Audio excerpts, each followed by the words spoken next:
Hi, good afternoon. Welcome. Glad to see all of you here this afternoon. My name is Deborah Saradarian, and I am a member of the York County Historical Committee.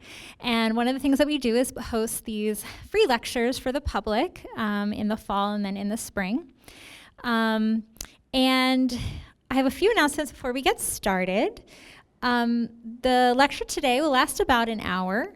If you need to use the restrooms, they are located downstairs. This lecture will be recorded, so just be aware of that, that this will be recorded and saved for posterity. We also will have a Q&A after the lecture, so be thinking of if he doesn't answer your questions during the lecture, if there's things you want to ask after. You can also sign up for our email list outside. If you are not on our list, please join so you can stay up to date with all of our happenings. And our next lecture is going to be November 9th with Dr. Sean Huvel, and he's talking about the Virginia Militia Commanders of Yorktown. So now it's my pleasure to introduce our speaker for today. So Frank W. Garman Jr. studied history and economics at Christopher Newport University before completing his MA and PhD in history at the University of Virginia. His first book, A Wonderful Career in Crime, Charles Cowlam's Masquerades in the Civil War Era and Gilded Age, was published by Louisiana State University Press just this last month.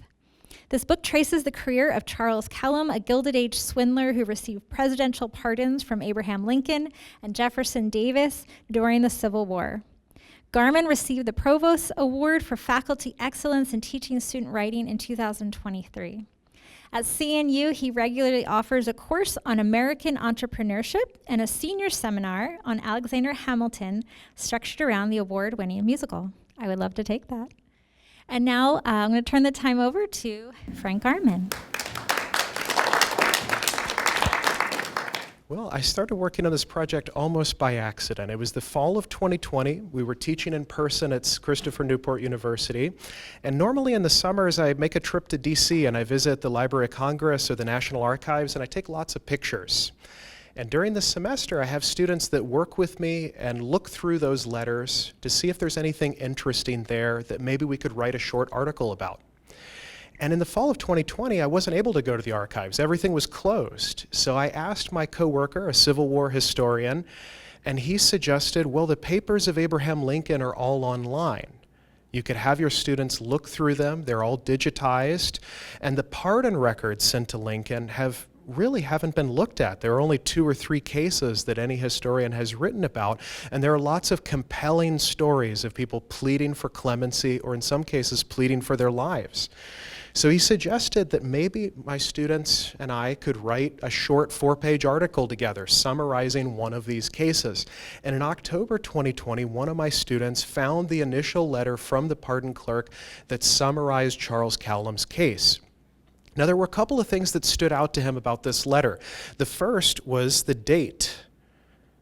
It is April 12th, 1861. At the very start of the Civil War, the same day that Confederates in South Carolina attacked Fort Sumter. So this letter is dated the day that the war began. The other thing that struck him as interesting is that in the course of 2 double-sided pages, it laid out an interesting story. It described the points in his application that were benefiting Charles Cowlam and the parts that were going against him.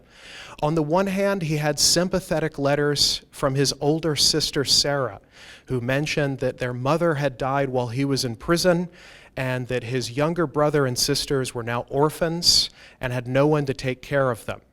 He had a sympathetic letter from a former senator and a congressman from his home state of Michigan, describing him as intellectual and bright and capable, if only he could reform his ways and be released from prison.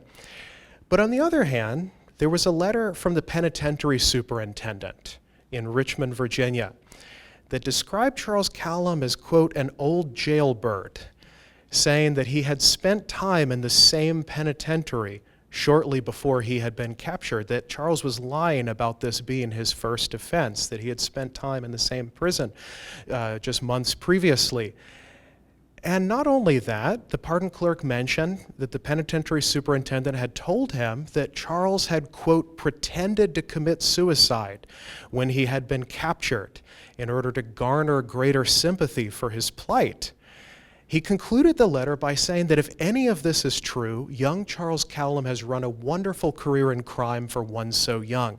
And I can say without hesitation that his is the least meritorious application on file in the office.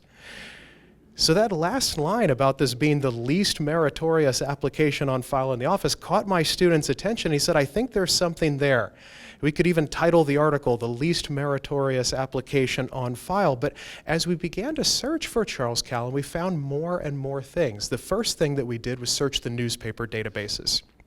Now, for any random person from the 19th century, if we were to research any of our ancestors and search the newspaper databases, we'd be lucky to find a handful of articles where they appeared in the newspaper at some point in their life. But when we searched for Charles Cowlam, we found dozens, if not hundreds, of articles.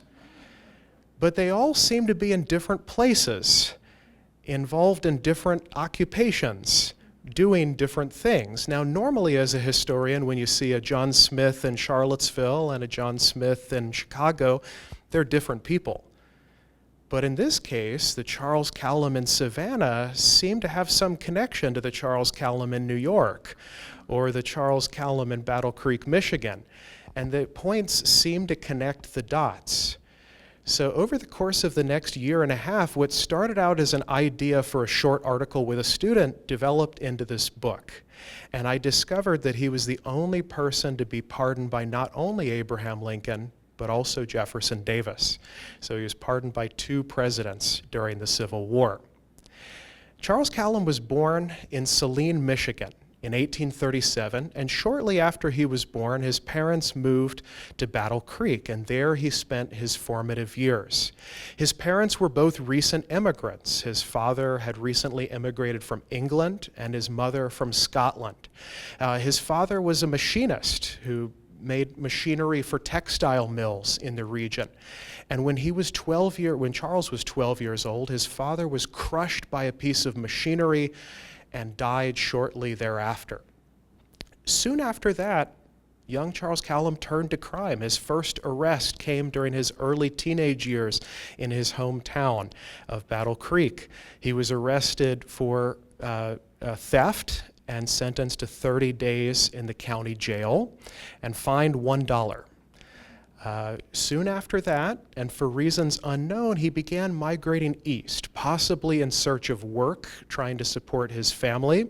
And he was arrested a second time when he was about 15 years old near Parkersburg in what's now West Virginia. Here he was accused of breaking into houses near Parkersburg with an accomplice. The 2 of them were captured across the Ohio border, where he used an alias, and he and his accomplice escaped from the Athens County Jail in Ohio and were quickly recaptured. And the 2 were taken back to Virginia for trial, where Charles received a sentence of 15 months in the state penitentiary. So this is how the penitentiary superintendent recognized him as having served there previously under an alias. But soon after his release, serving that 15-month sentence for breaking into houses near Parkersburg, he somehow managed to obtain a job with the federal government in the post office department. Apparently the post office department didn't do background checks, and the post office department from those years in the late 1850s didn't leave a lot of records to explain how they could have overlooked this about him. But within months of his release from the state penitentiary in Richmond, he was hired at the Portsmouth, Virginia post office as a clerk. And shortly after he arrived, the post office noticed that letters containing large amounts of money went missing anytime they went through Hampton Roads. So one of the U.S. postal inspectors set up a sting operation, a clever idea. He sent several envelopes that contained large amounts of counterfeit money where they were conspicuously sticking out of the envelope. And then he monitored along the route at each post office and inspected them to see where they disappeared, and they isolated the Portsmouth, Virginia post office. And so he confronted Charles Cowlam, who at first stoutly denied it, but when they searched the contents of his trunk, they found the missing money, and he was arrested and charged with stealing over $4,000 from the envelopes that he had pilfered. He was taken to the Norfolk City Jail, and he had a short trial at the Norfolk City Hall in what's now the MacArthur Memorial. His trial took place on the second floor where the exhibits are now. And at his trial, he decided to plead guilty. He decided to present himself before the mercy of the court, and he gave a stirring speech. The newspapers, unfortunately, didn't record it, but they described it as a very moving speech, and many tears were shed. And that after he gave the speech, the jurors offered to write a letter to President Buchanan seeking clemency on his behalf, hoping that he would be pardoned. And the judge did take some leniency towards him. In those days, the penalty for stealing from the mail was quite harsh. It was double the penalty of any ordinary citizen. In those days, they believed that postal employees had greater opportunities to steal and fewer chances to be caught. So they believed that the punishment should be doubly harsh. And because of the large sum of money, $4,000 in 1857 was a considerable sum, the sentencing guidelines in those days suggested between 10 and 21 years in prison. So the judge sentenced him to 10 years hard labor in the state penitentiary. In those days, there were no federal prisons. So inmates were housed in state penitentiaries, and the federal government reimbursed the state prisons. In this case, they were paid a 30-cent per diem for his maintenance and upkeep. Pretty sparse living in the 1850s to live off 30 cents a day. But he was taken to the state prison, but before he arrived there, he returned to his cell at the jail at Norfolk, and he found an old knife in his cell and attempted to commit suicide. So this explains how the pardon clerk describes the suicide attempt taking place after his conviction and sentencing. Now, the state penitentiary in those days was not a fun place to be. The cells were unheated, even in the winter. They were sparsely ventilated. People complained of the damp and unhealthy air that permeated the prison. And it was designed with solitary confinement in mind, but by the late 1850s was quite overcrowded. Charles likely would have had a roommate or even two roommates in a cell designed for one. But shortly after he arrived, his older sister Sarah began writing letters on his behalf to President Buchanan, pleading for clemency. And those letters increased in frequency as the years went on, and especially after Abraham Lincoln was elected, a freshman congressman from their home district in Battle Creek, Michigan, named Francis W. Kellogg, took up the cause and began lobbying on their behalf. This was his first time in Congress. He befriended the Cowlam family, and he took the case seriously. He wrote several letters after Lincoln's election, hoping that the new Republican administration, Kellogg was a Republican, might be more open compared to the previous administration. The Buchanan administration was Democratic. So Kellogg lobbied the Lincoln administration quite frequently, and he emphasized the secession crisis. Shortly after Lincoln was elected, the states in the Deep South left the Union before he even took office. And Virginia left the Union shortly after Fort Sumter. And so in the spring of 1861, he emphasized to the Lincoln administration, to his attorney general, he says, "You must act now or never. Virginia will secede any day. Cowlam might become trapped in the South if Lincoln didn't take action."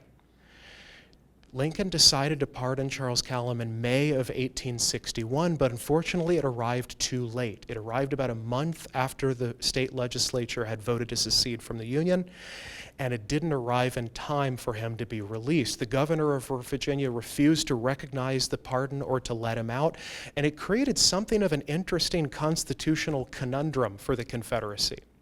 Because on the one hand, if the governor of Virginia were to recognize this pardon, he would be recognizing Lincoln's authority and of federal sovereignty. In other words, Virginia wouldn't really have left the Union if Lincoln were still president. But on the other hand, if he kept him in prison, it would mean keeping someone in jail who had not committed a crime against the Commonwealth of Virginia or against the Confederate States, but of a foreign government.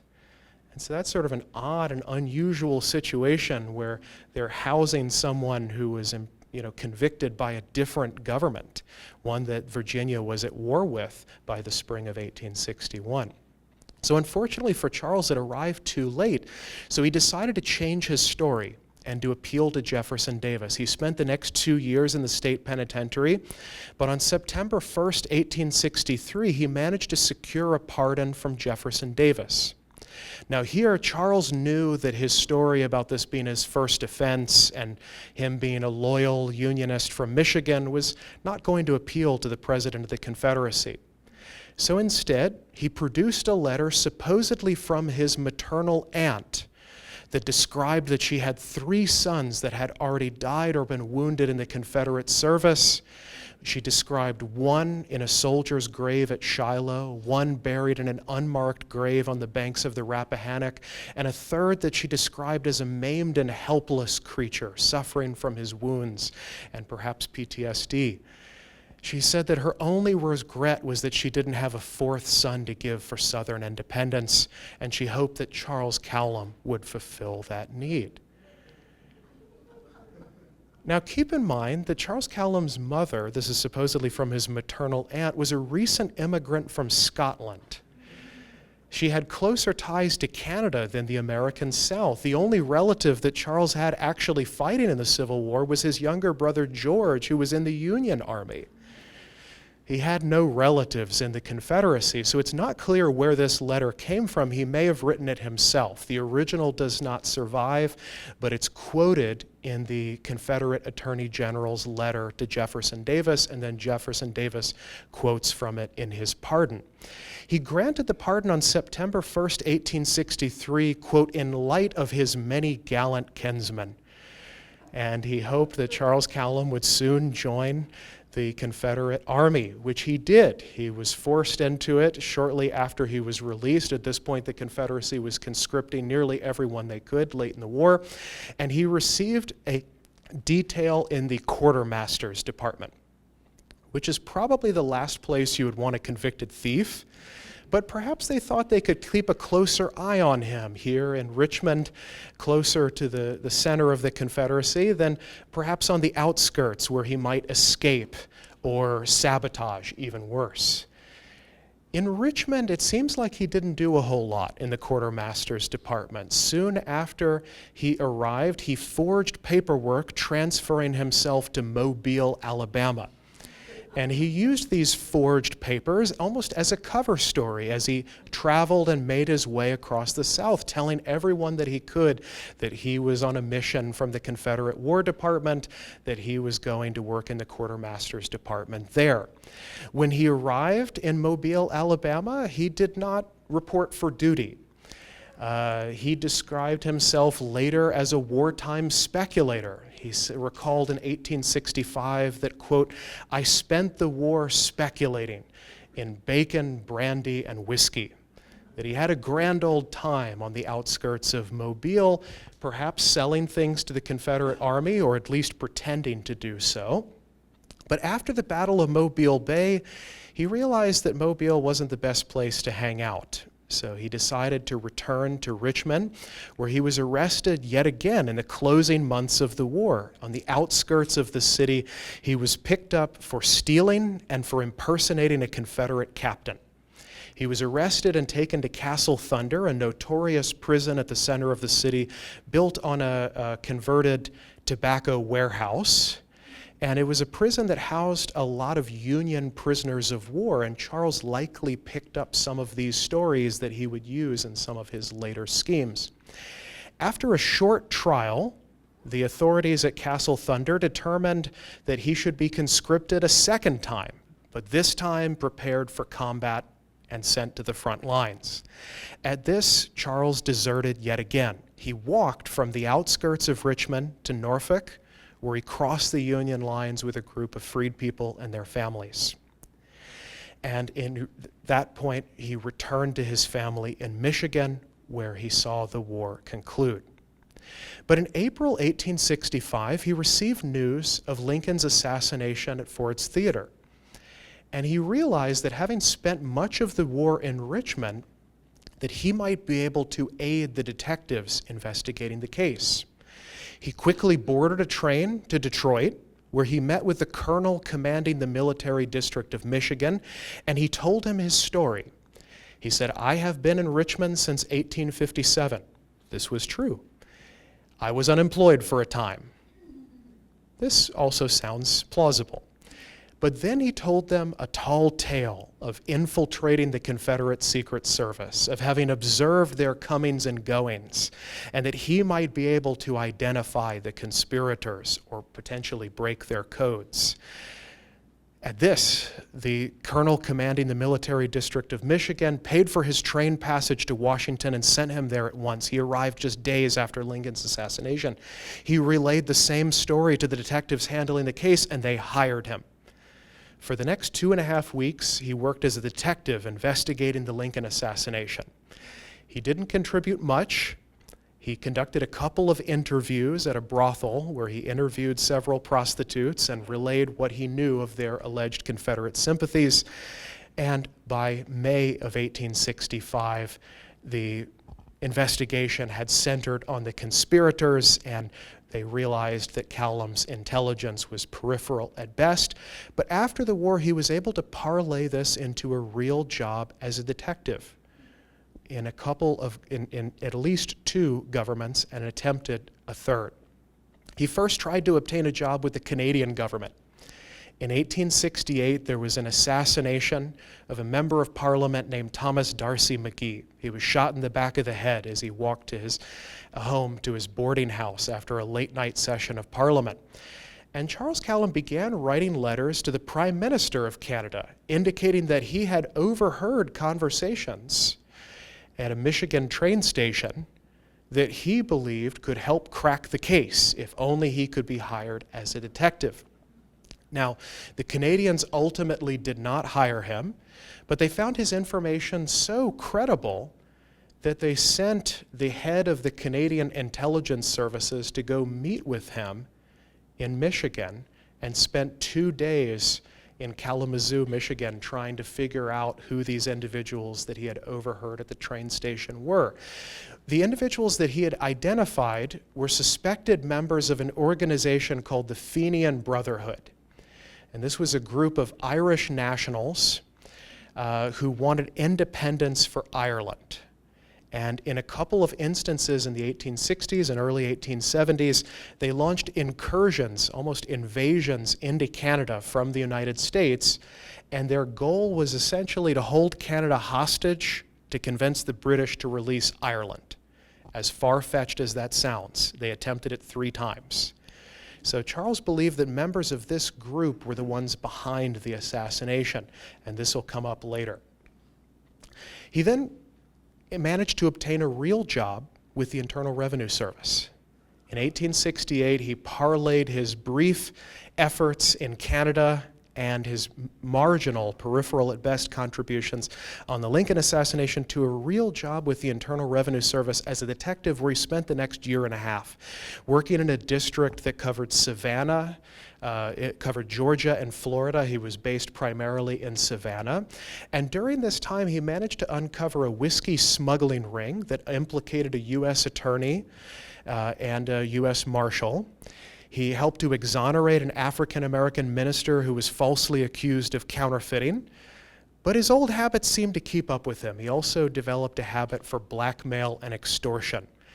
He would sometimes meet with the creditors of someone who had violated the revenue laws and say, "If you put money in my pocket, I'll bring him to you instead of the government." Or he would find the person who had violated the revenue laws and say, "If you put some money in my pocket, I can make the case go away." His reputation as a shakedown artist in Savannah did not last very long. It seemed like people were looking for him by 1870, and he realized it was best to skip town. And the best way to do that was to leave the country. So he left his job with the Internal Revenue Service and he went to the United Kingdom, where he spent much of the next 2 years, traveling in England and Ireland, and there he reconnected with his old friend, Francis W. Kellogg, the congressman from Michigan who had written letters on his behalf. Now, Kellogg happened to be traveling in Ireland when he witnessed a riot in Phoenix Park, Dublin, that took place there during a visit of the Prince of Wales. Now, this riot began and a number of people were injured. The police beat many of the demonstrators and some of them fought back. But the English authorities were trying to figure out who had started this disruption. They believed that members of the Fenian Brotherhood were behind it, but the English detectives were hampered, as Kellogg pointed out in one of his letters, by their accent. Everyone in England knows who is Irish. Everyone who's in Ireland knows who is English. You can readily tell as soon as they open their mouths who is who. And so he realized that the English detectives were incapable of solving crimes in Ireland. But he had an idea.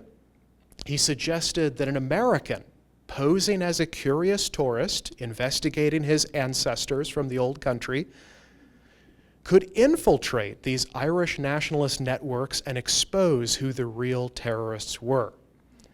So Kellogg wrote a letter to Spencer Compton Cavendish, the Marquis of Hartington, who was the chief secretary for Ireland, and Kellogg indicated that he had just the man for the job, Charles Cowlam.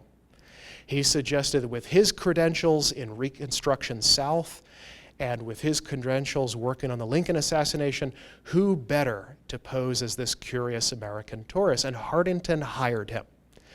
For about 6 months in 1872, he worked as a detective, and he managed to develop a reputation for bilking the British government at an exorbitant rate. He convinced them to pay for all of his travel expenses, so he then proceeded to travel to a different place nearly every day, so that he could get reimbursed for all of his accommodation. He billed the British government for his hotel, his carriages, his train tickets, and a per diem generously paid, about 3 times what he was making with the IRS. He lived a lavish life in the United Kingdom, and during that time, he didn't solve any real crimes. After 6 months, his superiors in London began to wonder. One of them accused him of simply reading the newspapers and reporting what he had found there, and of doing no real detective work during the entire 6 months. Eventually, in June of 1872, they fired him, and he decided to return to the United States. Here, he returned to his old district where he had worked for the IRS that covered Georgia and Florida, but rather than going to Savannah, he decided to try his luck in Tallahassee and Jacksonville. And he became fast friends with the governor of Florida. He was a Republican named Harrison Reed, sort of a wily figure during Reconstruction politics. He had been elected in 1868 on a compromise ticket, and he had everyone's support in 1868, but he had lost all of it by 1872. His own party had tried to impeach him 3 times and would soon try to impeach him a 4th time. He knew that he had no chances of re-election, so he wrote to one of his old friends who offered an interesting bit of advice. He proposed that, well, Harrison, it seems you've lost the support of the Republican Party. Why don't you try your luck as a Democrat? Why don't you switch parties? So he came up with the idea, along with his friend, that if he would use his powers as a governor to try to sway the election for the Democrats that year, that the Democrats in the state legislature would reward Harrison Reed by electing him to the U.S. Senate. In those days, state legislatures elected U.S. senators. And the governor of Florida had tremendous powers to influence the election because under their state constitution in those days, the governor could hire and fire any state or county official. So he could even hire and fire county election supervisors and move polling places, which he attempted to do in the weeks before the election. But one of the first things that Harrison Reed tried to do to try to help him further this scheme is to remove some of the federal oversight in Florida.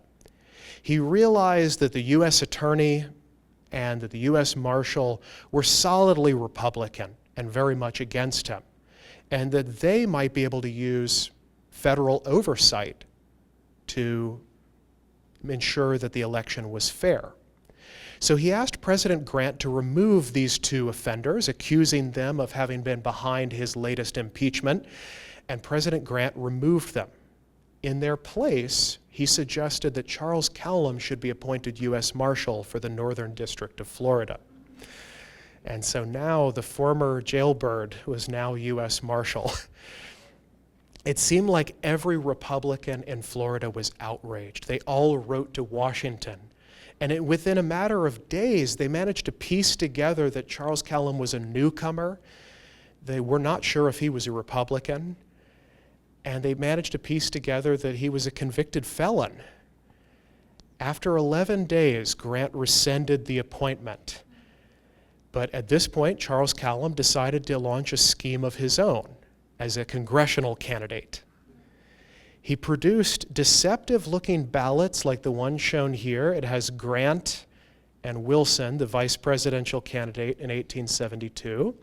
But underneath it has all of the state Democrats for office. So it has the Republicans at the top and the Democrats below it, and Charles Cowlam has put his own name for Congress at the state at large.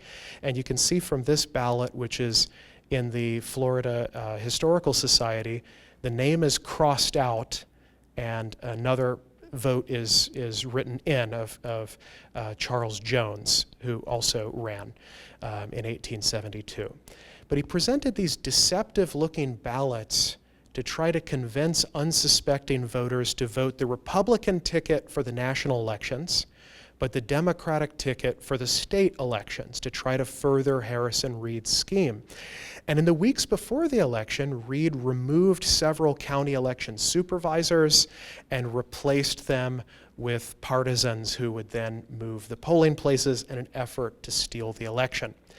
Ultimately, it didn't work. Charles Cowlam received only 92 votes across the state of Florida in an election where about 30,000 votes were cast. And Harrison Reed did not win. He was not elected to the U.S. Senate. The Republicans won handily at the national and state and local elections that year. So with his mentor out of office and with no political future in Florida, Cowlam decided to try his luck in the Big Apple in New York City. He moved there where he plied two different schemes, one by day and one by night. The one that he plied by day is he started a fake secret society called the Order of the Patrons of Industry. It was modeled on the Granger movement, which was a group of farmers in the 1870s that believed that the major industries and the railroads had monopolized against the interest of the farmer. So they wanted regulation to break up big business, and they wanted legislation that would benefit farmers. Cowlam realized that there was a gap in the market, that there were people in cities who sympathized with the Granger movement, but they weren't farmers, so they couldn't form their chapter of the Grangers. So he called his the Order of the Patrons of Industry rather than the Patrons of Husbandry. And he started a fake newspaper called The Scythe, where he wrote all of the articles himself out of this building, the Bennett Building in New York City in the financial district.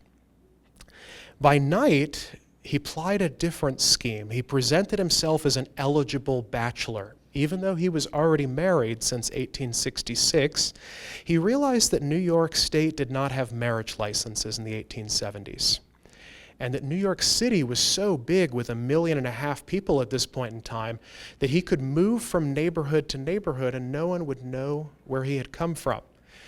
So at this point, he's in his mid-30s. He presents himself as a youthful bachelor, and he claims that he has a snug fortune himself and will not marry anyone who can't match his own wealth. And in a span of 6 months, he married 6 women in New York City alone.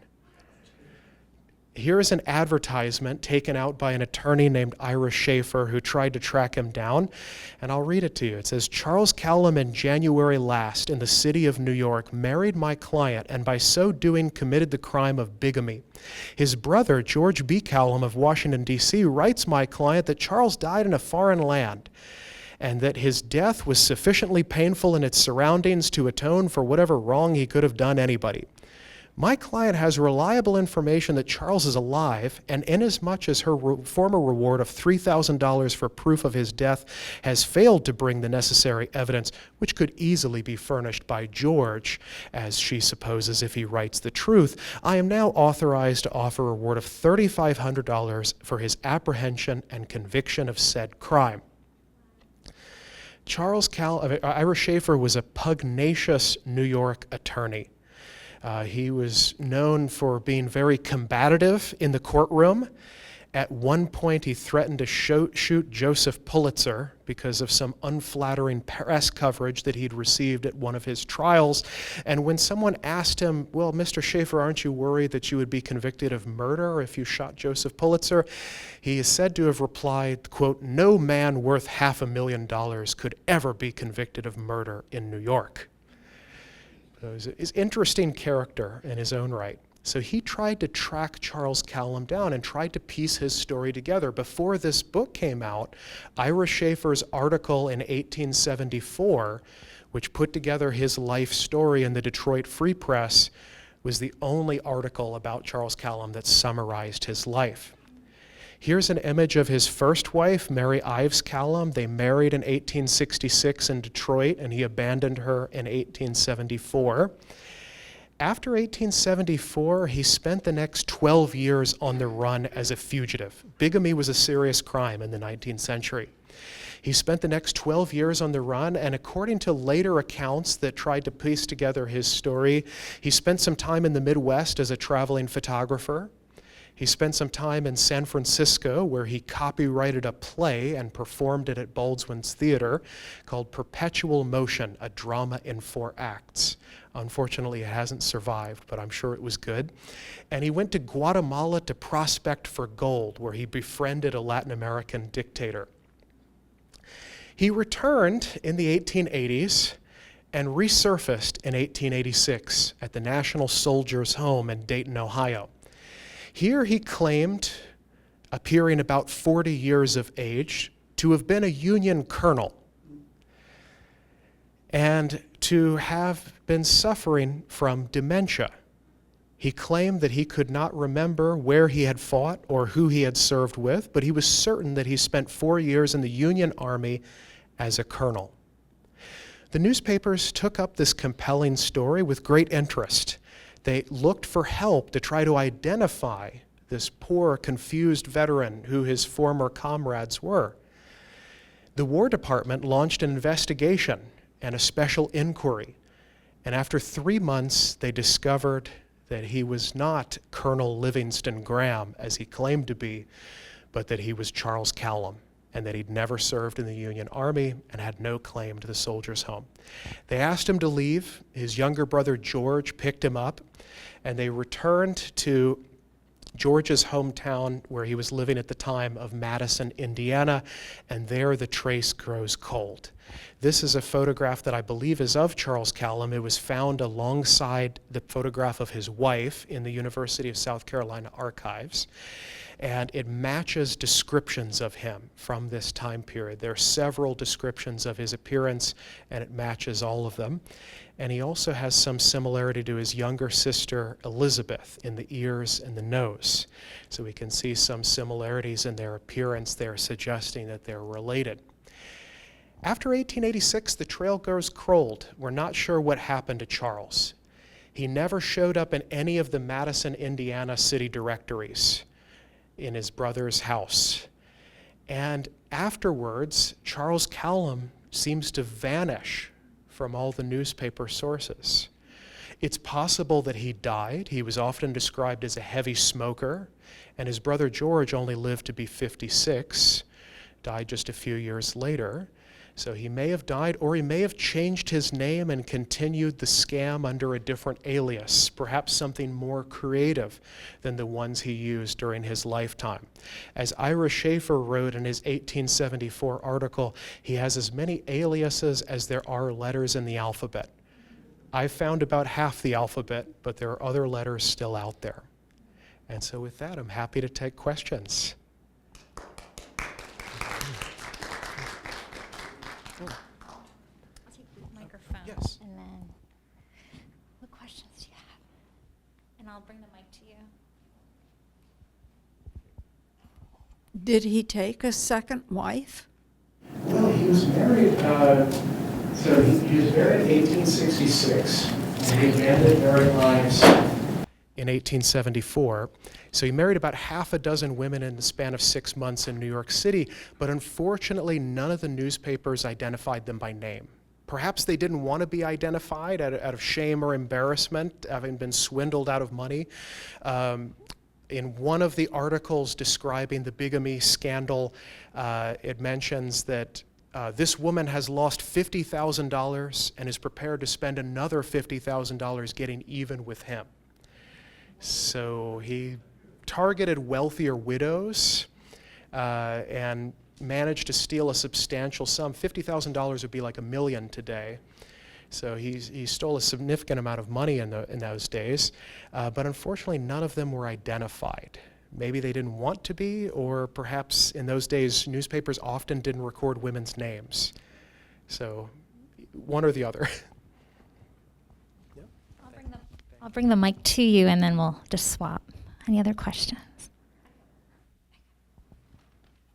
So help me reset the chronological order. The woman that he first legitimately is married to in 66, where does that fall in his little history of crime? Because he's pardoned in 61 and then immediate, whatever, by the two.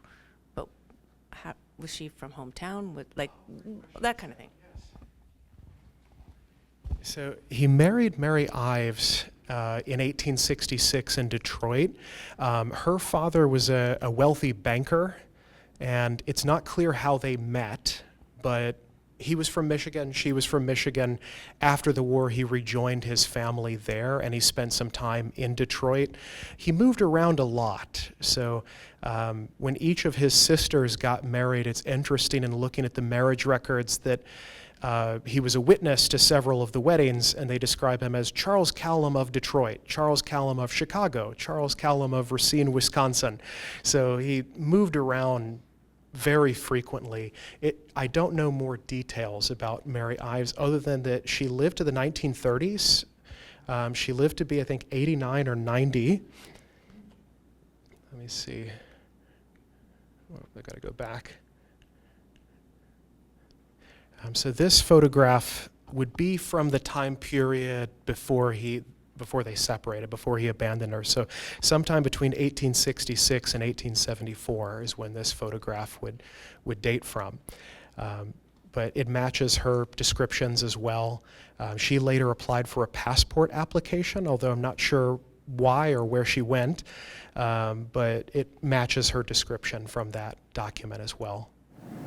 Given that date that she was abandoned in 74, in Yes. that time frame, he was in the UK doing his thing for the scope out the Irish rebels or whatever. Yes. Was she with him at all in that trip? That is a good question. She followed him during some of his travels. So I know that she was with him in Florida and Georgia during that part of his life.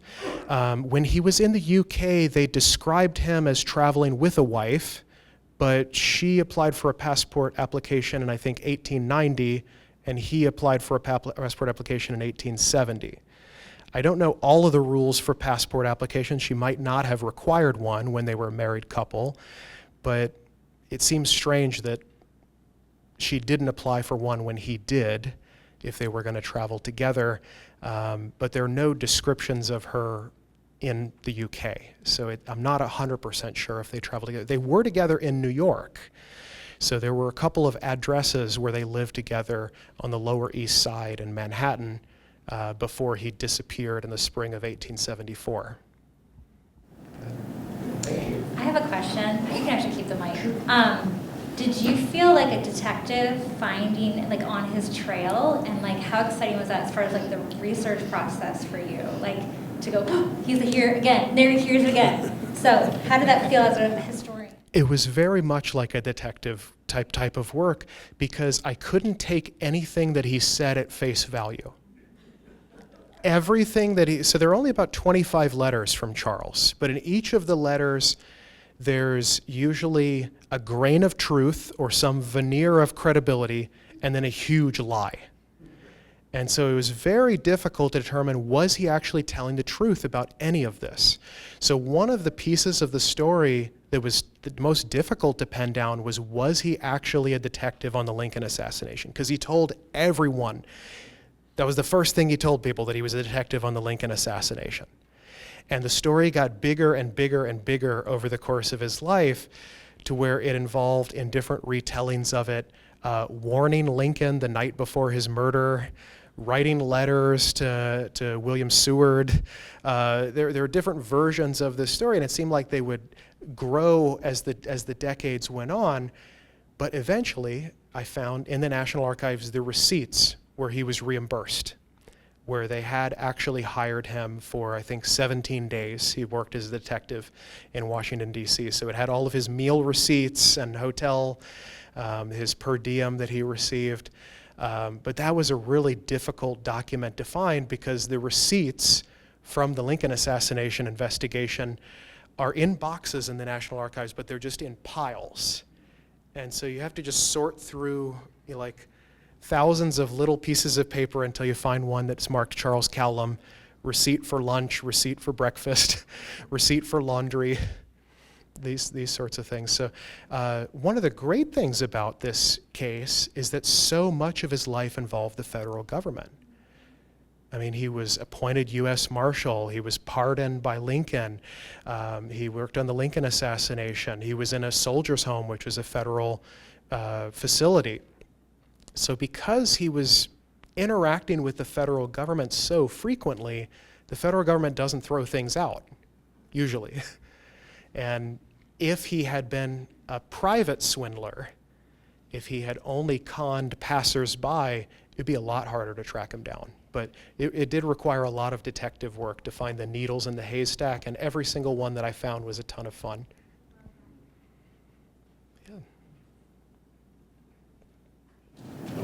How long did you research this for? So my student found the initial letter in October 2020. At first, I thought that it would just be a short article, so I didn't devote that much attention to it, but in the spring of 2021, I found that he'd been pardoned by Jefferson Davis. And as soon as I found that, my colleague said, this should be a book. And I said, well, if it's going to be a book, I'd like to get a book contract before investing all of the time that it's going to take to write the book. So that summer I wrote a book proposal and I sent it to LSU Press, and they responded very favorably. They offered me a book contract in July of 2021. And there I spent the next year and a half working full-time on it, and every single day woke up excited to see what I was going to find out next. I finished the book in February 2023, about a year and a half later. And at the time, my wife was pregnant with our first child, and the baby was due in April. This was February 2023. She said, you must finish the book before the baby arrives. And so I finished it 2 months early in February and sent it off, and it was accepted that summer. And it spent a year and a half in publication, where they did a great job at LSU with the copy editing and the typesetting and doing the images and all of the different parts of the book that I didn't know about before going down this road. But it was a lot of fun. Yeah. And that's a great segue to let you know that his books are for sale downstairs, and he will sign copies. And I hope that you can get a mini series out of this, because this would be an incredible story to teach U.S. history through this character, like Catch Me If You Can or something, right? Well, thank you everyone so much for coming and joining us today. We hope to see you. I messed up the date. It's November 2nd for Dr. Sean Huvel. So thank you very much again. Thank you, Frank.